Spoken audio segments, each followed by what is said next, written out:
Mootummaan naannoo keenyaa tarsiimoo ifa ta'e kaa'ee jira. Waan sadi magaalomsuu qabnaa kan jedhu.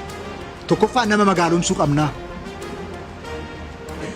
Lammaffaa lafti magaalomutu irra jiraata. Sadaffaa mootummaan magaalomuu qabaadha. Amma magaalaa uummanni keenya keessa jiraatuudha kan akka ijaaran barbaanna. Isaaf namni keenya magaalomuu qabaadha. Namni keenya magaalomuu jechuun immoo maal jechuudha? Namni keenya ogummaa akka qabaatu gochuu. Namni keenya akka magaalomu gochuu maal jechuudha? Interpreneurial akka ta'u gochuu. Biizinasa keessa akka galu gochuu. Investimentii keessa akka galu gochuu. Isa kanaaf akka sila kaasee akka qusatu akka liqeeffatu gochuu barbaachisaa jecha.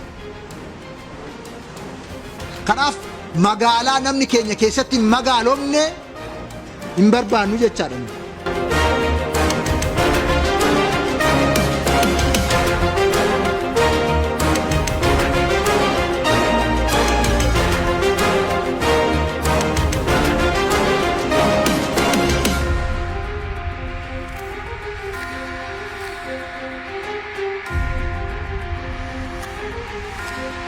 Magaalota keenya reform gochuudhaan kanaan dura akka biyyaatti magaalota galiidhaanis ta'e dinagdee sochoosuudhaan baay'ee iddoon qabne irratti jijjiirama olaanaan dhufee jira.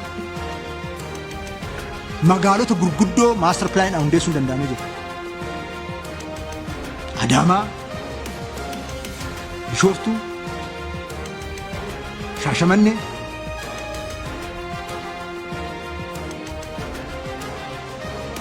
Roobee kanneen biroos Jimmiif Naqamti karaa akka qabatan godhamaati kan jiru.